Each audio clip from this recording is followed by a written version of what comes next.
അപ്പം പപ്പീസിൻ്റെ ഡിവോമിങ് നമ്മൾ ചെയ്യുമ്പോഴത്തേക്കും ഫസ്റ്റ് ഡിവോമിങ് നമ്മൾ ചെയ്യേണ്ടതിൻ്റെ ഒരു അപ്രോപ്രിയേറ്റ് ആയിട്ടുള്ളൊരു ഡേ എന്ന് പറയുന്നത് അതിൻ്റെ 21st ഡേയിൽ നമ്മൾ ഫസ്റ്റ് ഡിവോമിങ് കൊടുക്കുക. ഈ ഡിവോമിങ് ലിക്വിഡ്സ് കിട്ടും പപ്പീസിനൊക്കെ ആകുമ്പോഴത്തേക്കും. അപ്പോൾ ആ ഡിവോമിങ് ലിക്വിഡ് കൊടുക്കുക. അപ്പോൾ അത് കഴിഞ്ഞിട്ട് ഈ 21 ഡേയ്സ് മുതൽ ഒരു 3 മാസം വരെ നമ്മൾ പപ്പീസിന് എല്ലാ 15 ദിവസം കൂടുമ്പോഴും നമ്മൾ ഡിവോം ചെയ്തുകൊണ്ടിരിക്കണം. അപ്പോൾ അത് എല്ലാവരും ഒന്ന് ശ്രദ്ധിക്കേണ്ട സംഭവമാണ്. 3 മാസം വരെ എല്ലാ 15 ദിവസം കൂടുമ്പോഴും ഡിവോം ചെയ്യുക.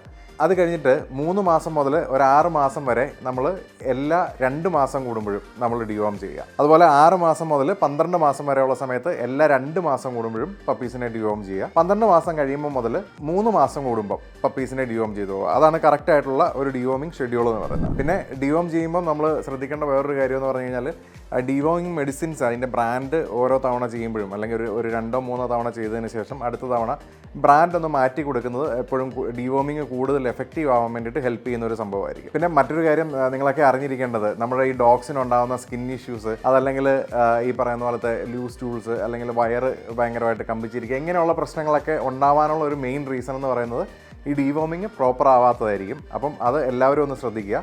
അപ്പോൾ നിങ്ങളുടെ പപ്പീസോ അല്ലെങ്കിൽ ഡോഗ്സോ ഒക്കെ ഉള്ള ഫ്രണ്ട്സിന് ഈ വീഡിയോ ഒന്ന് ഷെയർ ചെയ്ത് കൊടുക്കുക. അതുപോലെ ഇത്തരത്തിലുള്ള ജനറൽ ഇൻഫർമേഷൻസിന് വേണ്ടിയിട്ട്, അതായത് പെറ്റ്സിനെ കുറിച്ചുള്ള ഇൻഫർമേഷൻസിന് വേണ്ടിയിട്ട് റോംസ് ആൻഡ് റാക്സിൻ്റെ ഈ പേജ് എല്ലാവരും ഒന്ന് ഫോളോ ചെയ്യാനും മറക്കരുത്.